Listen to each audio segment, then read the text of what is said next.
Welcome to the Perfect Pairing Podcast. This week's cigar of the week is the PDM, or Perla Del Mar Corojo by JC Newman Cigar Co.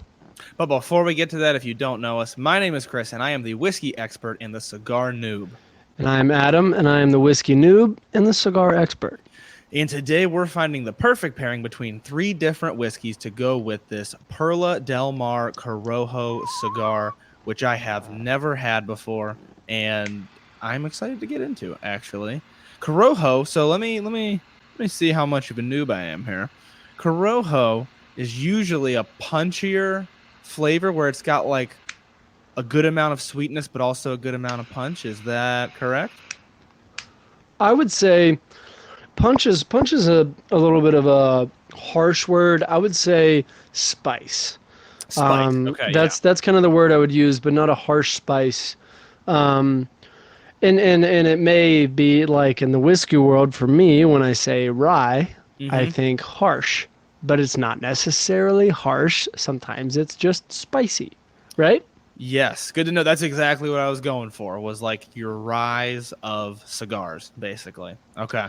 I would say, yeah, that's a decent similarity for those people out there for sure. Okay, so before we get into the actual pairings, today's trivia question was easy for me because you had a question you actually wanted to ask me, and we're just going to make the trivia. Go for it. Yes, I was super curious about this. So it was one of our whiskeys today, and I was looking at it. I hadn't had it before. I've tasted a little bit of it, but not too much, and you'll see when we get there. It's our second pairing of the day, but it says it's finished in a sherry port and Armagnac cask. And what I was asking was, does that mean it was finished in 3 casks? And if so, is it an equal amount of time of aging in all 3 casks? Does that mean it was that this one specific cask was sherry, port, and Armagnac in there, or what is that? So that's the question of the week from me, and the trivia question for Chris to answer. That is a loaded question, which we will get to. It's a fun one, actually. I love the art of finishing and blending. It is one of my favorite things to really rise up in whiskey culture in like recent years in the U.S., so I'll be more than happy to talk about it. Now, to dive into this first pairing, we've got a classic. Many of you have probably heard of it. Our first pairing for today is Woodford Reserve Bourbon. So not much to say other than this is a classic Kentucky straight bourbon whiskey that many of you have probably heard of. We had Woodford Reserve's Master Select, I believe it was called, on a previous episode. And so this is just the run-of-the-mill Woodford Reserve. One of my favorite, call it higher budget, like low to high range bourbons. I consider it a budget bourbon because it's below like $35. I want to say it's like 32 or $33, but it's right at the high end. It's at the high end of the budget. And one of my favorites, just a lot of flavor, very approachable bourbon. And I'm interested to see how very approachable pairs with a Corojo cigar. We'll see what happens. You know, just this is, I don't know, just a recommendation for you, Chris. I mean, maybe it's for me, but I think those of them everybody out there would probably say the same. When you think about a low to high end thing, typically I would say that's about a middle of the road. Yeah. Yeah, I've had a lot of people tell me that before in my videos. This is a low to high end price, so it's just a middle of the road price. Well, maybe I misspoke. I'm trying to say it's the high end of the budget range is what I would say. So we're not. That's fair. The middle is more for me. Like this all obviously depends on your budget. The middle is more in that 40 to 50. So this is like below 35. It's like the top of the budget, in my personal opinion. That's fair. I have had people be like, fair. What do you mean budget? And I'm like, that's totally fair. And for me, when I was just getting started with whiskey, this was high end. This was like, I saved up a couple bucks so that I could go buy this. But at least in terms of the price range that I review, this is at the lower end, the high end of the budget range. Man, now you got me mixing that up. But I get where you're going with it. No, I would agree. I mean, it is your It's if you are someone that is in college or right out of college, this is where you're like, oh, nice. Hmm. Like I got a little Woodford. It's a good, it's a good little treat. But it's not Yeah. like, I'm drinking something like I'm trying to think of something higher, like Eagle Rare, right? Hmm. It's not something like, you're going in that $40-$50 range. So I'm with you. Exactly. I just thought it was funny. You're like low to high, somewhere in the middle, maybe. Hmm. Not medium, but between low and high, somewhere in there. Yeah, somewhere in that. You guys can find the word. Yeah.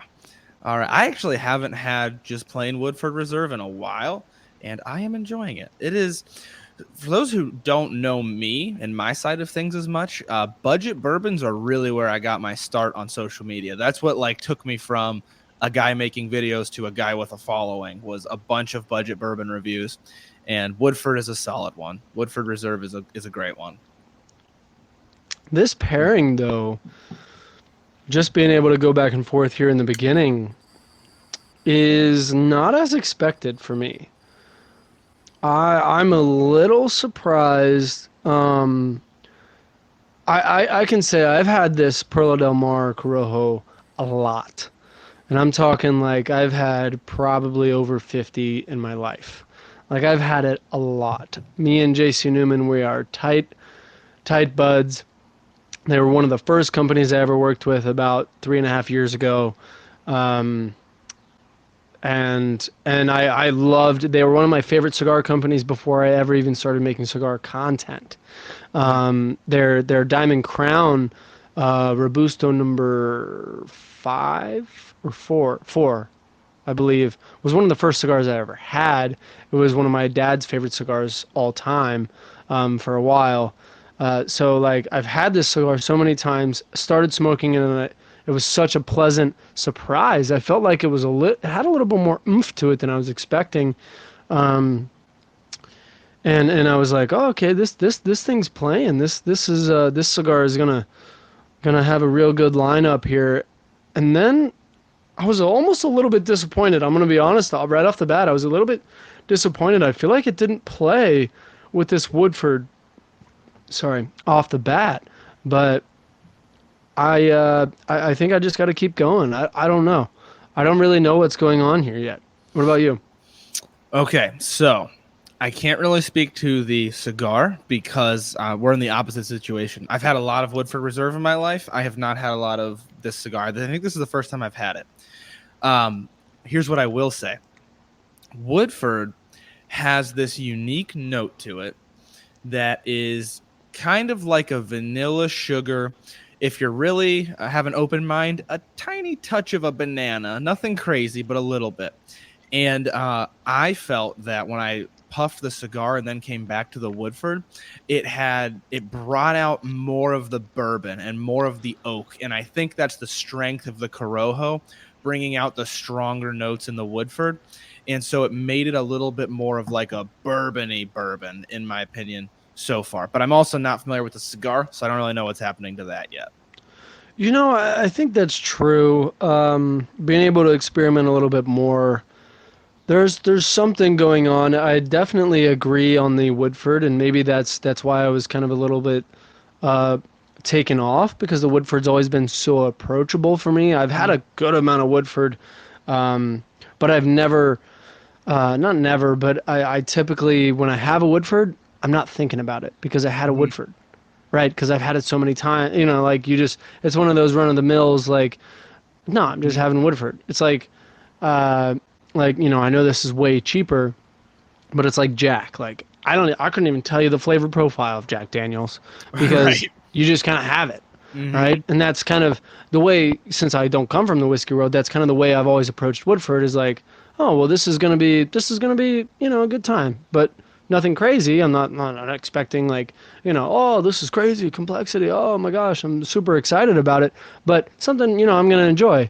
But Hmm. I've never focused on the notes, so maybe that's what's going on. I do believe it is more on that. This is some whiskey. This is like Hmm. it's almost like I don't want to sound too much like a noob here, but when you are a noob and you don't really know whiskey, and somebody's like, now this is some whiskey. Like, like Mm-hmm. some country guy comes like, no, this is some whiskey, put your hair on your chest. It almost goes towards that end. Yes. When, like, and then I do believe maybe it is the spice of the Corojo bringing it out. So you helped me kind of work through it there for sure. Yeah, no, I'm with you. I think that's exactly what's happening. And I don't know enough about the Corojo to know if I'm actually tasting this or if this is just the way the cigar tastes. But maybe on just like the immediate flavor when the smoke first hits your tongue, maybe it's a little sweeter and the spice is not there quite as much. Like the sweetness comes through more because they're kind of like playing off of each other's opposites. But to reveal my noob card a little bit, I, for the first time in a long time, retrohaled that and was immediately like, whoa, like I gotta let the smoke out of my mouth right now because it about fried my nose because this is the strongest cigar I've had in a while. Not in a bad way, by the way, guys, but I'm once again, sometimes I overdo it on the retrohale, and I put way too much smoke through my nose all at once. So I don't believe we've ever actually done this live, so we're going to go ahead and do it live. Here's a little retrohale training. For those of you that don't know what a retrohale is, when you retrohale a cigar, that's when you take in a puff and then you let it out your nose. It never goes down into your lungs. It is not an inhale by any means. It is back in your mouth like a normal cigar puff, and then you bring it up and out the nose. So there's no inhale, but I will say what is a common misconception, and I think that's what's happening here with you on the retrohale, is you mistake heat for power, for body. So when you retrohale, if you are not a seasoned retrohale cigar smoker, the first time you ever retrohale, it'll burn your nose, your eyes will water. One of the first ever podcasts I did, one of my co-hosts, Logan, he retrohaled and his eyes were watering and he was embarrassed. He was like, "Oh, I'm not crying, and he didn't know how to retrohale, and we taught him live right there. And it wasn't a strong cigar; it was the heat. So here's a little education. We're gonna do it live. If you're going to retrohale, go ahead and you guys can watch if you're on the video, but I'll explain it hereafter. When you take a puff, you want to go ahead and let a little smoke out of your mouth and then retrohale. That little smoke you're letting out of your mouth will let the heat out. And then you're going to be able to experience the flavor of the retrohale as it goes. Now, if it still burns a little, that's common. It's smoke. It's gonna do that a little bit, but you will in this cigar. I will say I've already retrohaled a couple times. You're gonna get a little bit of that spice, but it shouldn't be anything overwhelming. This when you retrohale this cigar, in terms of like I'm not gonna say a professional retrohale, but you retrohale correctly and you know what you're doing and you're a little bit acclimated to that because it does take a little bit of a time for your nasal passage to understand what's going on and get used to it. Your tolerance builds up, if you will. Then you really start to get to enjoy the flavors. But that's what you're looking for is that spice. And it will burn just a little bit. It's more of a tingle than a burn, though. But I think what you did was probably that heat. Probably like, did you puff and then just go straight into it? Yeah, 100%. That's exactly what I did. And the thing is, I do know better. Like, I know you're supposed to not just blow it all out of your nose, but I did it still. It's kind of like I do this with whiskey, too. Every once in a while, I'll just take a swig and gulp it. And I'm like, I know that I'm not supposed to do that. Same situation, ironically. You're supposed to let it sit on your tongue because your saliva dilutes it.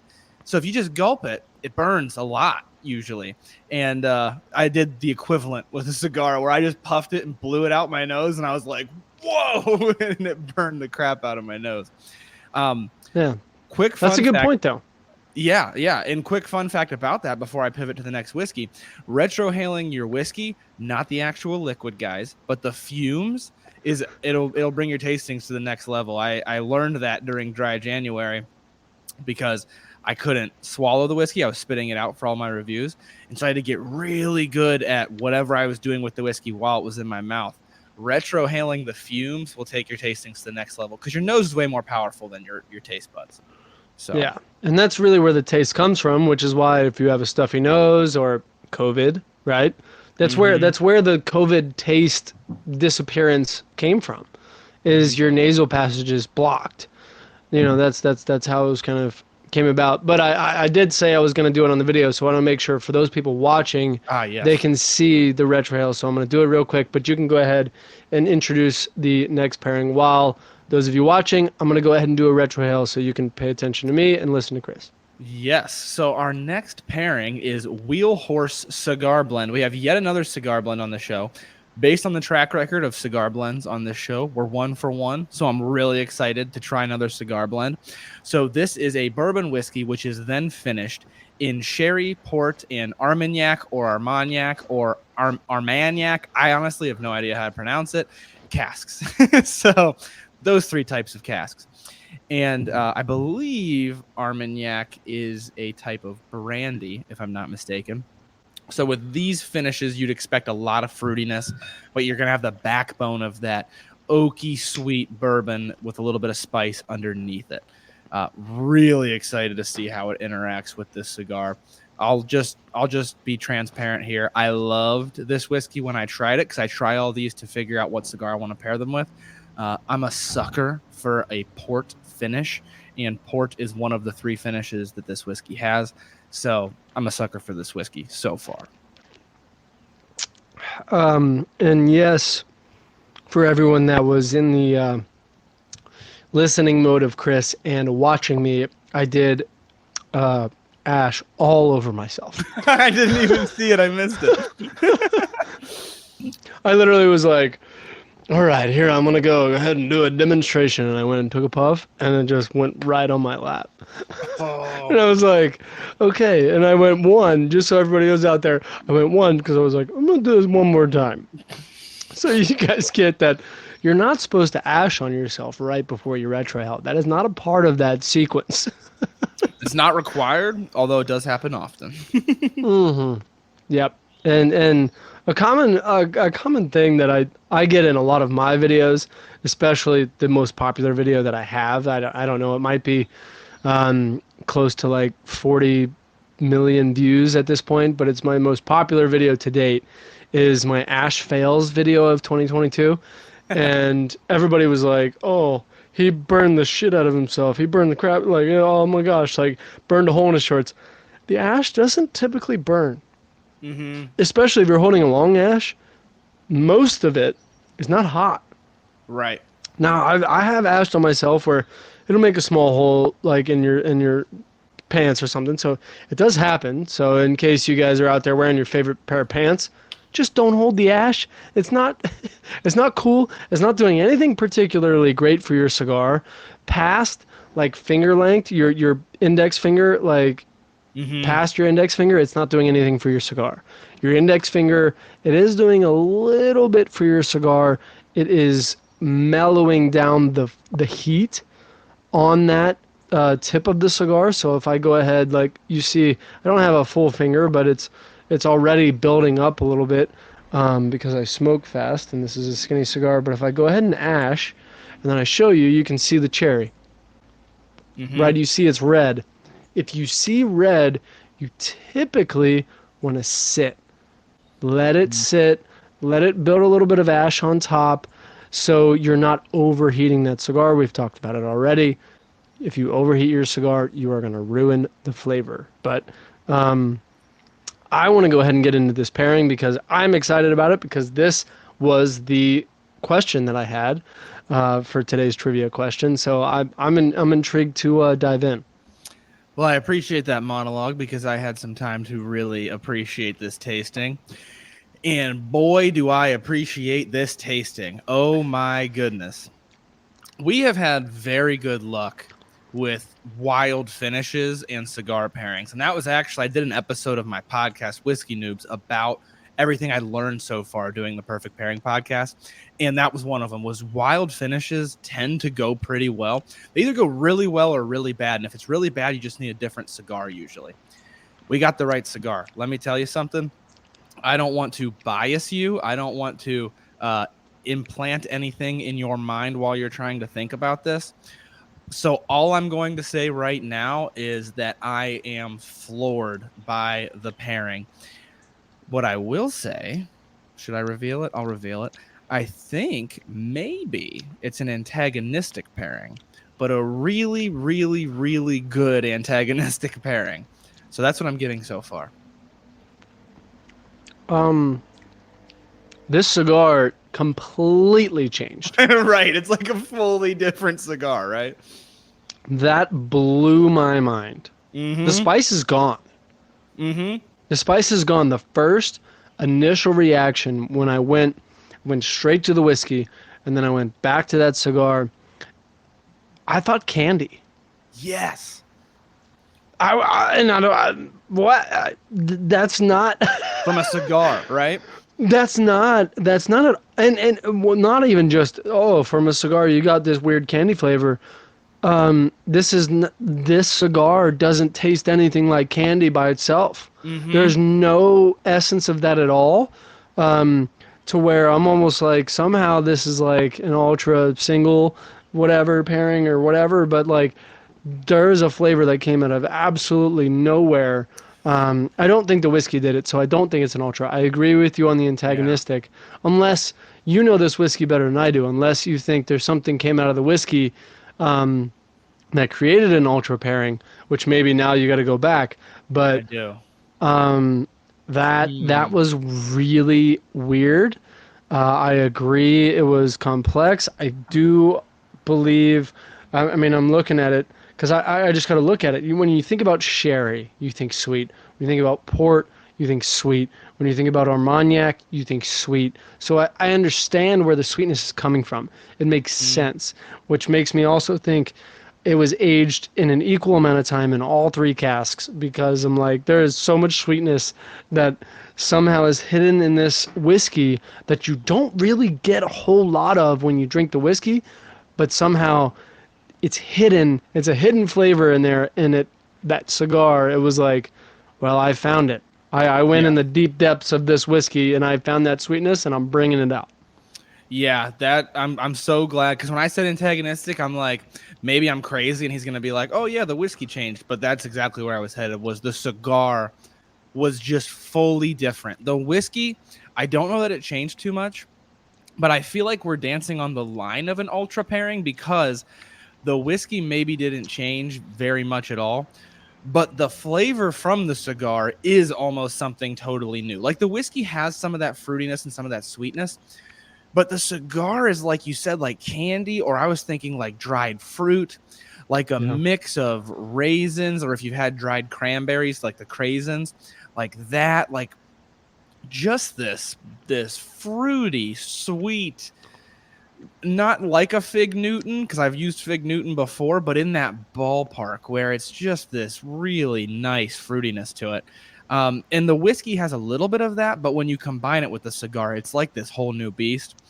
Yeah, no, I can't say enough good things about the pairing. I mean, especially as far as antagonistic goes, I feel like this is almost as good as you can get for antagonistic, because if I was doing this blind, I wouldn't even recognize the cigar. Like if it was like puff this cigar, then drink this whiskey, then puff this different cigar, I'd be like, what's that different cigar? And you'd be like, it's the same cigar, it's just the whiskey that made it taste that way. And I'd be like, oh my god. Yeah.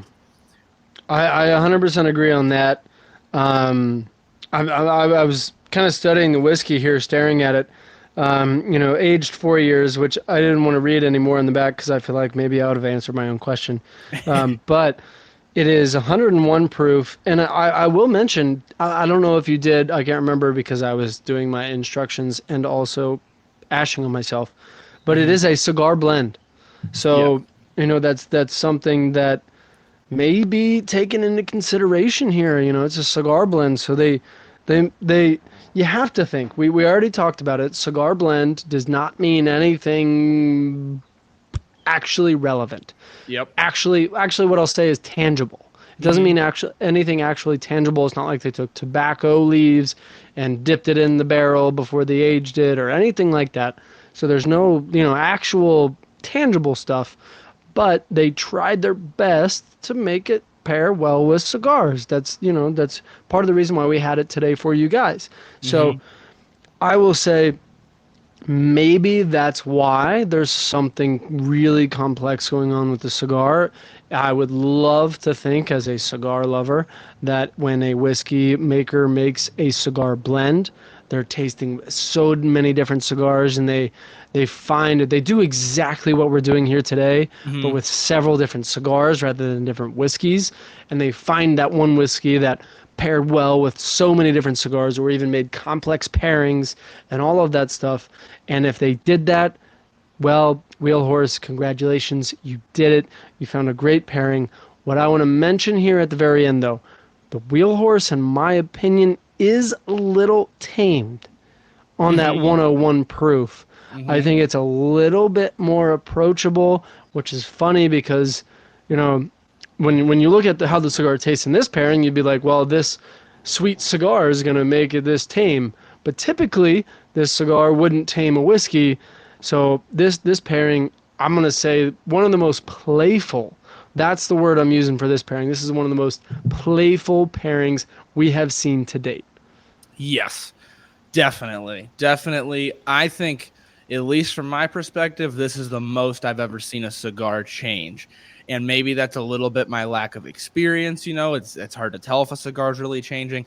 Not with this one, man. I knew right away. I'm like, this cigar is different than it was before I drank this whiskey. So I'm newer to cigar blends, but we're 2 for 2, and I am very happy about that because that is so. Once again, there's no legal backing to that. That just means they made a whiskey that they thought would go well with a cigar. We're 2 for 2 with that. But we do need to segue into our third whiskey here, which we've got Old Line American Single Malt Whiskey. We have had this on the show one other time. This is the Navy Strength, 114 proof. And if I remember correctly, last time I thought the cigar was a little too tame for the whiskey because the whiskey has a very bold, strong flavor. So I thought, let's put it with a bolder, stronger cigar like this Corojo and see what happens. One last comment on that Wheel Horse before I forget it is I also noticed you mentioned this is one of the most playful pairings we've had. It's so playful, in fact, that it's also like the longer, like I can set down the Wheel Horse for a while and keep puffing the cigar, and it still is a pairing. Like it's still pairing with it. It's not leaving my tongue. And that Wheel Horse has a pretty long finish, which is why I think that's happening. But it's kind of the opposite of the ones we've had where we were like, you puff the cigar twice and the whiskey's totally gone. This one, you puff the cigar and you just kind of watch it fade, which is really helpful if you're newer to pairings because you get the full effect of the pairing. Puff again, it's still there. Puff again, it leaves a little bit. Puff again, it leaves a little bit. You can kind of watch as the whiskey stops influencing the cigar if you go from whiskey to a few puffs on the cigar. No, I agree with that 100%. I'm very intrigued with this Old Line because I do remember the same thing. I can't remember if you got your laptop right there or your Mm-hmm. phone or whatever. What cigar we had it with? I think, if I remember correctly, it was the Casa Cuevas Patrimonio from May. But it definitely was a little bit of a letdown because I really enjoy this Old Line, and I was Mm-hmm. excited to find something that paired well with it. But I do believe it's going to take a cigar that has a little oomph, that it has a Mm-hmm. little bite to it, has a little just something that's not going to back down when it gets punched. That's the Right. kind of way. If you're looking at this like a boxing match, it's a guy. He got hit in the face and he's right back in the fight. He didn't even flinch really, and he's throwing a punch right back. And that's the cigar I was looking for. What cigar did you find that? What it was with? It was actually the Cuchillo Parado is what that, and I think it was a little too Oh, light for this whiskey because we're like, oh, this is a light cigar. This is a heavier whiskey, which makes sense. yeah, that makes sense. Yeah, that was that Mexican Puro, that San Andreas, all the way through, and it was surprising. It still is surprising to me because that San Andreas did that with that blend. If you guys didn't listen to that podcast, definitely go back to that podcast. That was a super interesting one. That was a Mexican Puro, which means that was a Mexican tobacco cigar all the way through. That was a very interesting one. But I will say, just off the bat, took literally one puff, one sip. This pairing is playing. There is no back down, but I'm not convinced yet that this is a wow. But I'm going to keep going. So I think, because I've had the old line a few times, for me, this is a wow. The old line, I'm getting flavors, and I'm trying to actually take my time and rinse out with water. If you guys were watching me while Adam was talking, I was doing a lot of water, whiskey, cigar. I'm trying to make sure I'm not letting the wheel horse interact too much with the old line, but I'm getting notes from the old line that I've never gotten before. It's seeming fruity, and it's bringing out something in the cigar. I have no idea what it is yet. Still working on that. But for sure, at least complementary, because they're both tasting different than they tasted alone. But I don't know exactly what it is that I'm tasting yet. I'm very happy because the theory of this old line needing a more powerful cigar, so far for me, is spot on. That is exactly what it needed, and I think it's working. But I need to do a little bit more tasting and back and forth because I haven't figured out what's going on.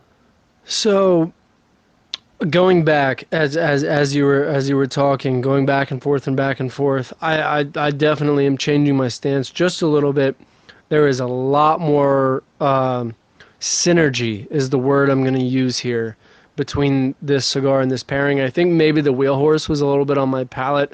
I don't have water with me, but as I kept coating the palate with that old line, coating the palate with the old line, and I let it sit on my palate for a second when I took kind of a decent sip, and I let it just sit, and then go ahead and swallow it, and then go back to the cigar. I think there's a lot of play here. What I'm going to go ahead and say, and I did not see this coming, is this cigar is very versatile. Yeah. I got to say, like I said, I have had this cigar so many different times. I thought I knew this cigar like the back of my hand. Well, and you'd expect the opposite because it's a punchy cigar, right? I mean, I wouldn't say punchy. I still don't even think it's full body. I think this is a medium body cigar. I think the spice may be fooling you a little bit on that Corojo. It's not medium for a noob. I'll tell you that. Well, that's fair. That's fair. Fair enough. But I will say it's for me. I guess it's what I expected when I smoke it. But it is not what I expected as we've gone through these pairings. I mean, even going back to this Woodford, I should have seen it because it brought a little heaviness out of that Woodford that I didn't see coming. So this cigar has a lot more play than I gave it credit for. It has a lot more versatility is really the word. I think what we've realized going through these three, this is one of those, and we've said it plenty of times, and I'll say it again and again, as long as it's true, we're not going to lead you guys astray.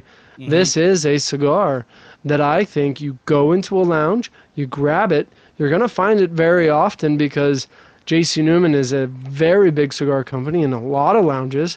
You find this PDM Corojo, you go in, you drink what you want, and I think you're going to be pleasantly surprised. I think you're going to have a good time. I don't think... I mean, this is a very diverse pairing run here.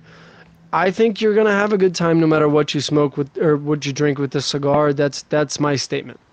Yeah, I think you're right. I think the only exception I'll make to that rule is maybe not an Irish or maybe not a really light single malt like a Bruichladdich, Classic Laddie, something like that.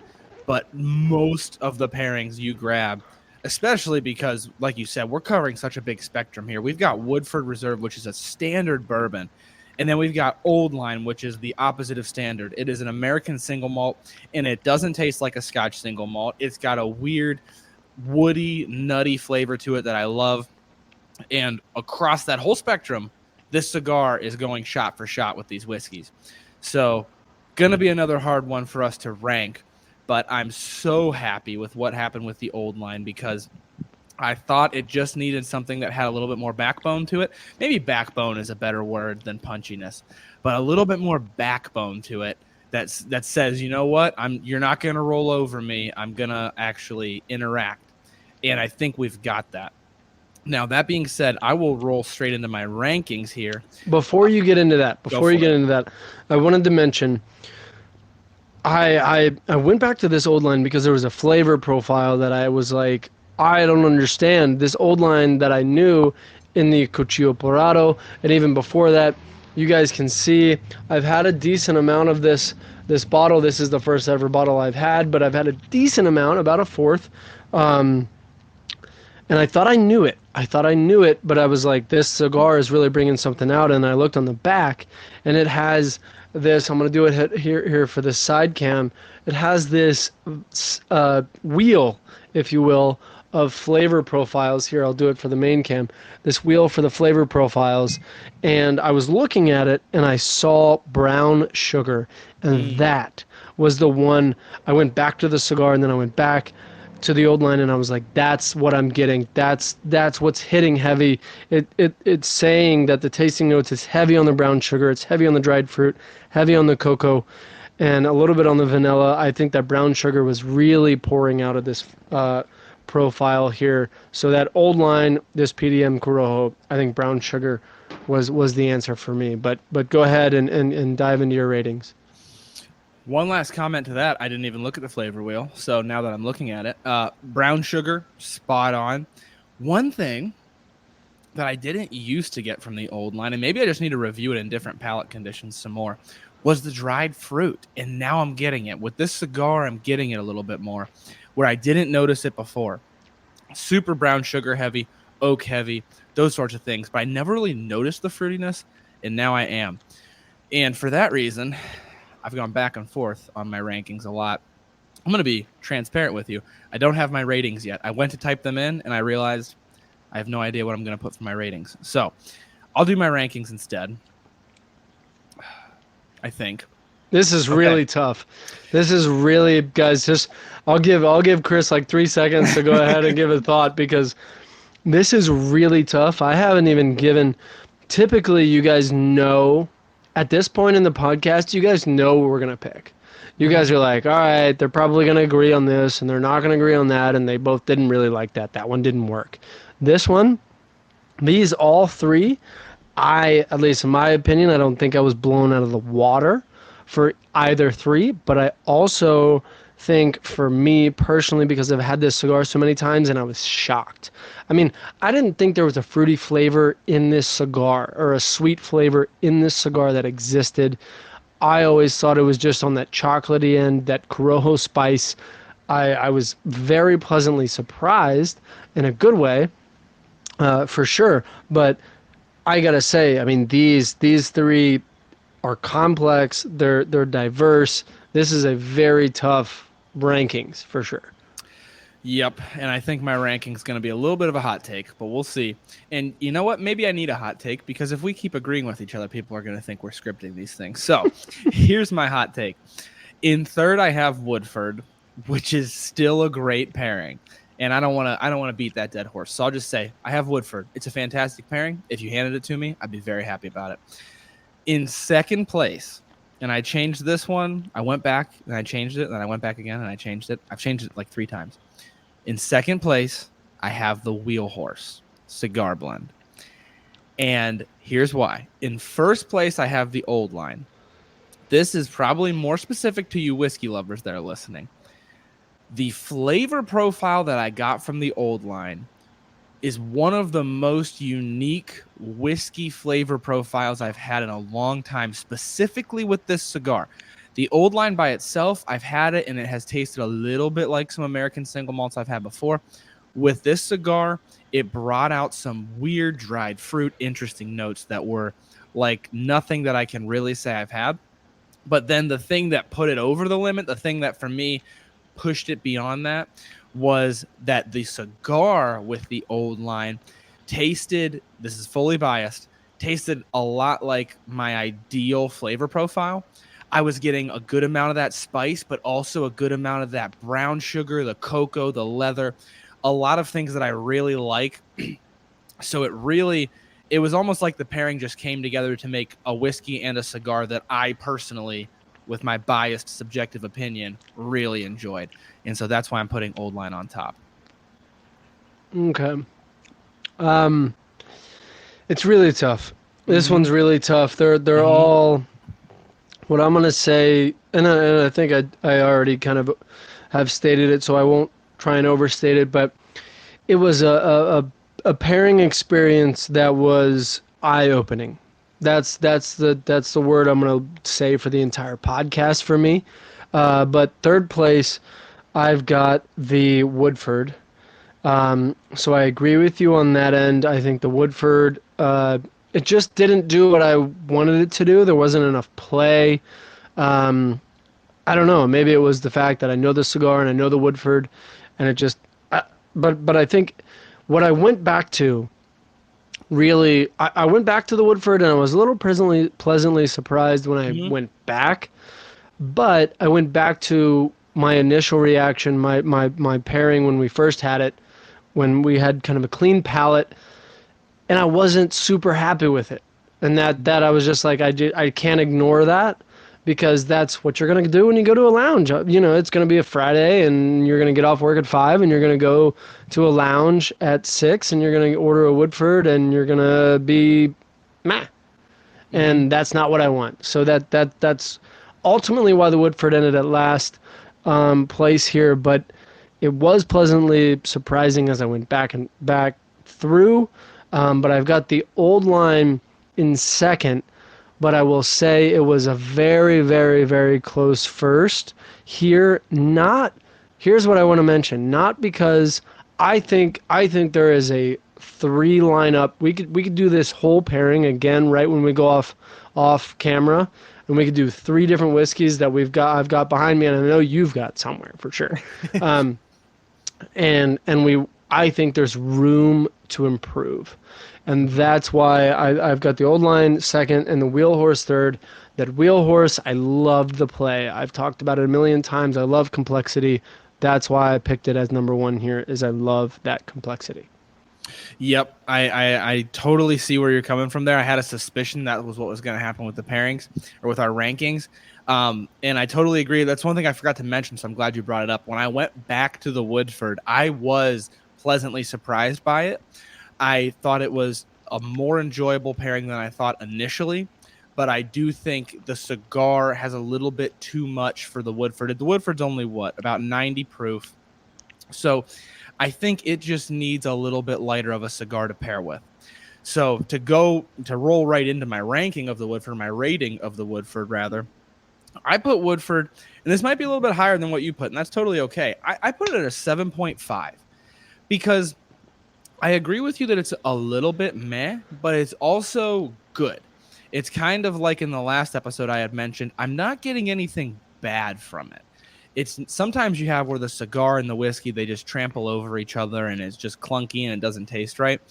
They're both still tasting good. They're just not doing anything that wows me. So I thought this is a 7.5. I'd be okay if you handed it to me, but I would think there's something else out there I could grab. That's fair. I went 6.7 on it, mostly because of my initial reaction.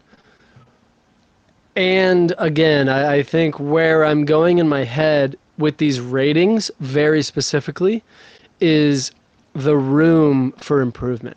I Mm-hmm. know I love this cigar. This Perla Del Mar Corojo is very complex and even more complex than I even understood, even already me thinking it was complex before we got into this podcast. This again, eye-opening podcast for me, Mm-hmm. for sure. So for me, I'm leaving room for improvement, and that's why I chose that. Yep. I think that's totally a fair rating.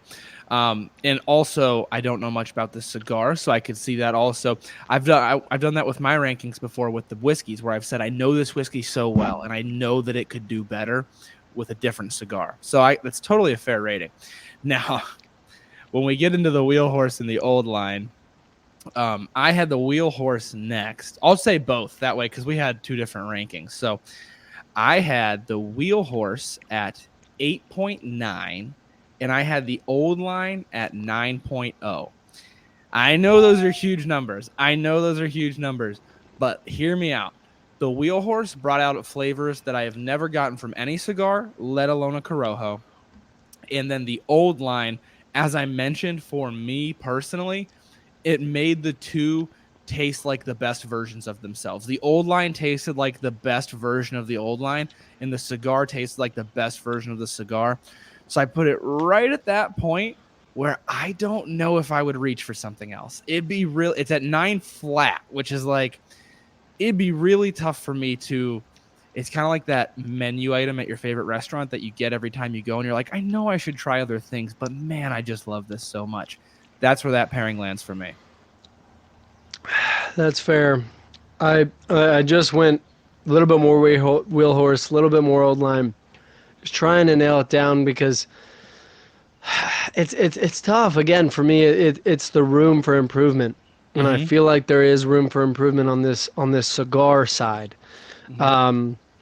But I want to make sure that I respect also the fact that these whiskeys, it's not, there's room for improvement on the cigar side, but it's not, a hit on the whiskey itself as well. So what I did, I'll do the same order you did. So the wheel horse, for the wheel horse for me, I went 8.5.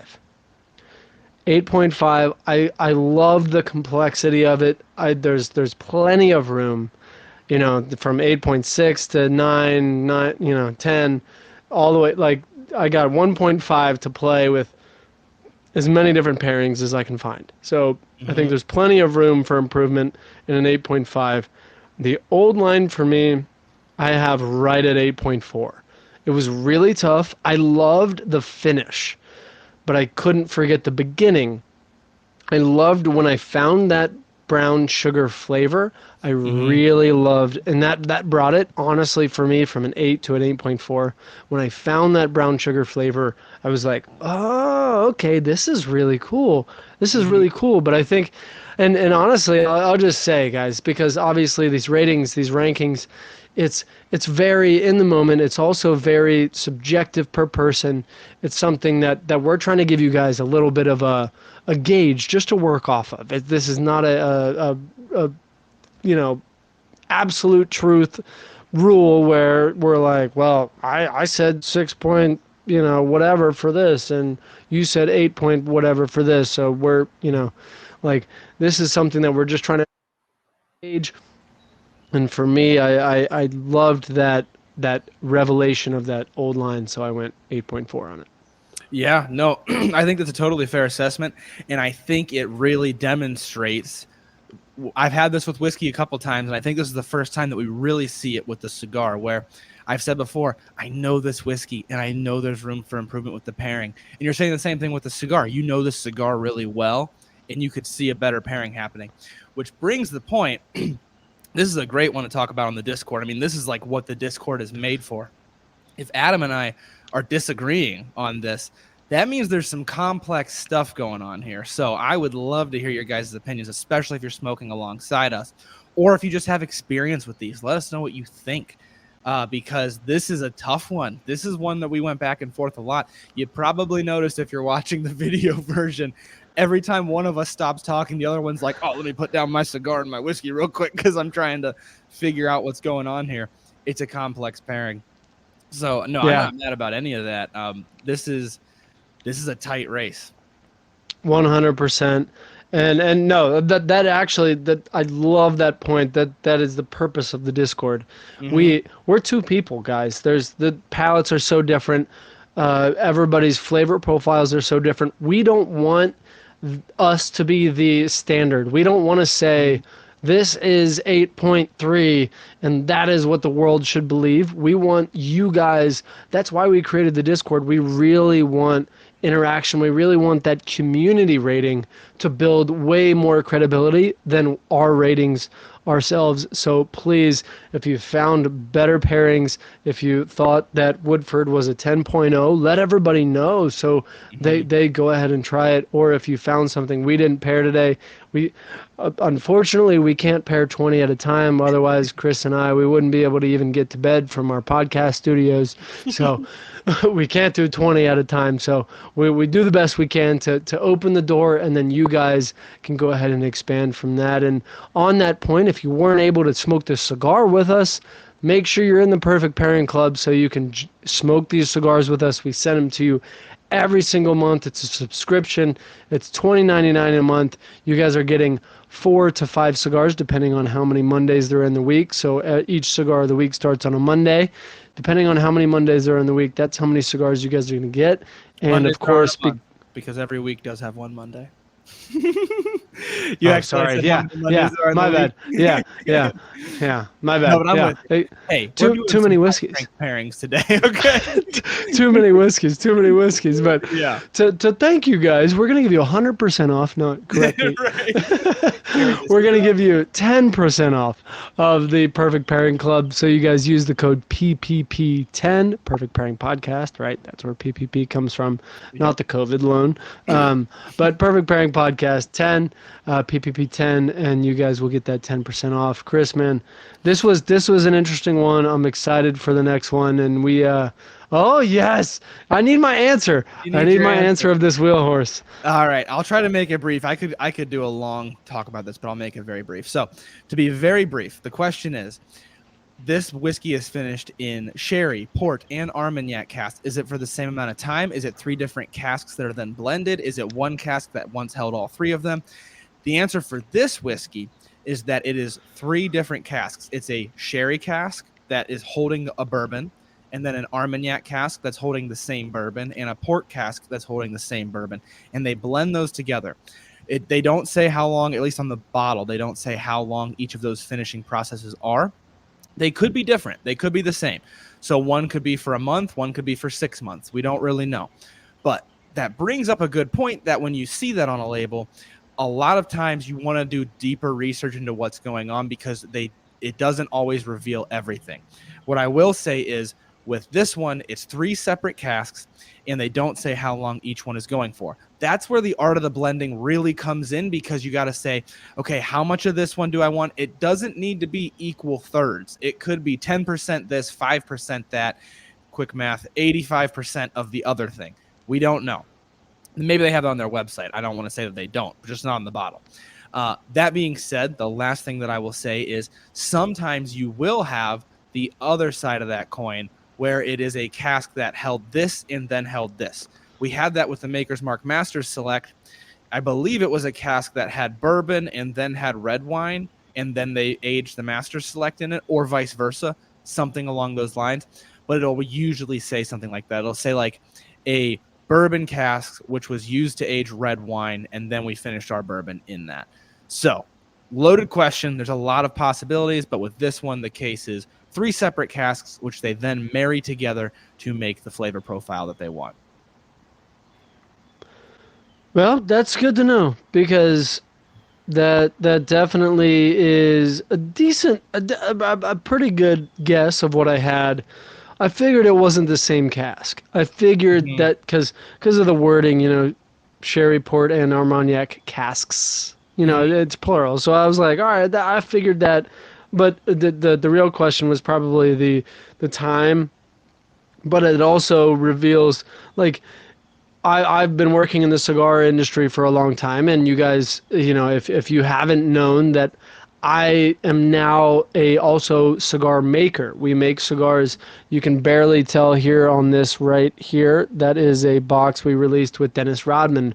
We do custom celebrity cigars. We're releasing a lot of different things now. Working on a lot of different projects, I should say now, that I can't talk about. But you will see it released. And I know in the cigar world, you can't release your recipe. It's like Coke, right? Coke can't come out and tell you everything that's in it. Because then everybody's going to make it. Pepsi. To be clear. Correct. Yeah, sorry. Coca-Cola. They can't tell you what's in that Coke, guys. Come on now. No. Yes. They can't tell you everything that's in the formula, otherwise you'll be able to recreate it. So that makes sense. And the timing, there's got to be a little bit of that mystery in there, because that's their proprietary blend. That's how the Wheel Horse cigar blend is what it is. So that makes a lot of sense. You learn something new every day. I'll have to see what questions you have in the cigar world for the next one for sure. Yeah, I like that. I'll come up with a question for the next one for sure. That's a good way to do these trivia questions. And if you guys have some, throw them in the Discord for us. That you'd be helping us out. So feel free to throw them in the Exactly. Discord. Then we don't even have to think, and we can just smoke cigars and drink whiskey. So, Chris, man, I'm gonna go ahead and I'm literally all empty on all three of these pairings, so I don't have anything to cheers you with. But cheers! This was a great episode. Cheers with a cigar. Cheers. Cheers.